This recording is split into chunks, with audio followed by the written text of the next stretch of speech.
On the 5th of November 1979, the son of the chauffeur at the Australian High Commission in London went missing. The disappearance of Martin Allen sparked a massive manhunt, but he was never found. Did he run away or was he abducted?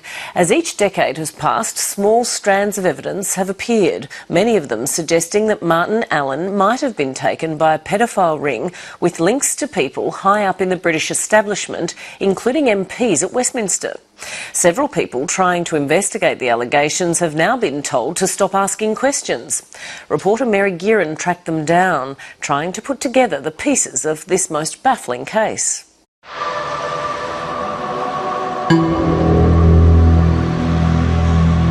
Great power, potentially bringing great abuse. Repeatedly, police investigations into child abuse across Britain were being stopped by people in senior positions, and it's one of the critical questions we want answers to. Who stopped it and why? At the centre of this scandal are accounts of paedophile parties for prominent establishment figures, abusing children, mostly boys.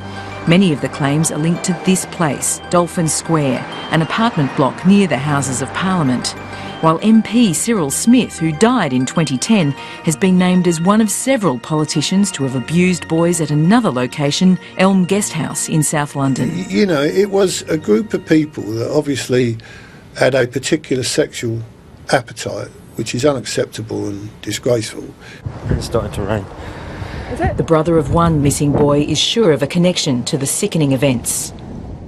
He was probably mistreated and abused for maybe a couple of months and thrown away just like a rag doll. Kevin Allen still misses his little brother Martin, once Britain's most famous missing boy. The family once lived on the grounds of Australia's High Commission in London. Their father Thomas was chief chauffeur for more than a decade. Family happy snaps show their bird's eye view of London's hoi polloi.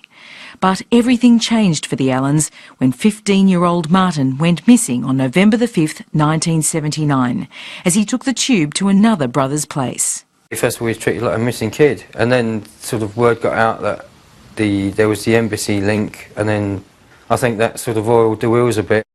The only clue was one witness report of a man with his hand on a nervous-looking boy on the tube.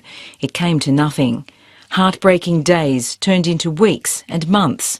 Then 17-year-old Kevin Allen received a jolt when he floated one theory past a visiting policeman. And I just said that higher people must have taken him. Someone sorted him away. And the detective said to me, if you keep saying things like that, you could get hurt. And you believe that this was the detective shutting down something because he knew something? I believe so, yes, definitely. Last year, an anonymous man known as Nick came forward to claim from the age of 7 to 16 he was driven to Dolphin Square to be horrendously abused. He also claims to have witnessed 3 boys murdered, one by a Tory MP, another murdered in front of a former cabinet minister. Scotland Yard has called the claims credible and true. Police won't confirm if Martin Allen is one of the murdered boys, but officers involved in that investigation have interviewed Kevin. And you're sure that Martin's case is linked to this so-called VIP abuse ring? Yes, definitely. Definitely. I have little doubt that this is connected in. Exactly who, how, when, where, I don't know. Labor MP John Mann has been campaigning on this subject for years. His own investigations were stymied in 1989 when, as a councillor in Lambeth, just over the river from Westminster, he gave police evidence pointing to the abuse of children from local care homes in the area, at least one of whom now says he was taken to Dolphin Square.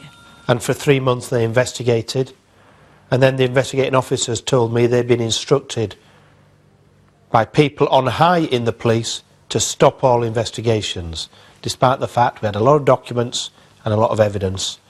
And that was that. Mann has now passed to police a dossier naming 22 politicians accused of involvement in the paedophile ring. There are people still involved in public life who ought not to be. and who ought to be in front of the courts. I think Lambeth was something like the 5th or 6th largest police service. Clive Driscoll has also faced high-level resistance to his uncomfortable questions. The retired Scotland Yard detective has had a long and distinguished career that almost went off track in 1998, soon after he started probing into alleged abuse at Lambeth children's homes involving prominent figures.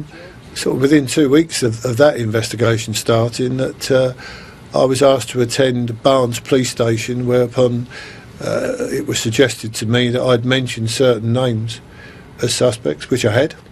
100% had said them, and as a result of that, they removed me from post immediately.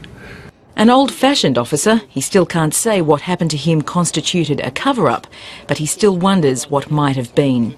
So the person who actually interviewed me said, "Look, I'm really sorry, I feel quite shabby about this." So it wasn't everybody, but I just, at the time, it didn't actually make a lot of sense.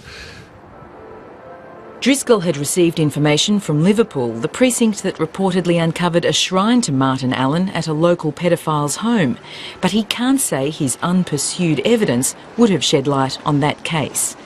The former policeman is optimistic by nature about the system, but he says even now many officers won't speak out. No, there is fear.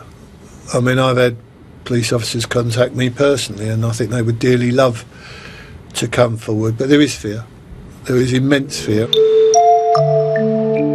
The only answer is to find more people willing to tell their story.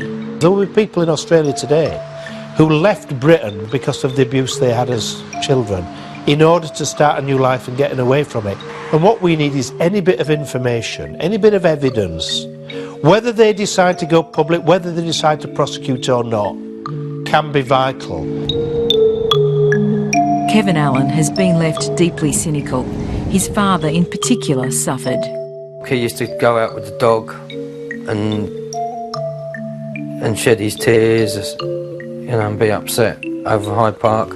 And in later life, when he retired, he'd go over the woods with the dog and sit on his favourite tree stump with the dog and bawl his eyes out. There are far more lives that have been scarred and ruined by childhood abuse. Let the truth come out.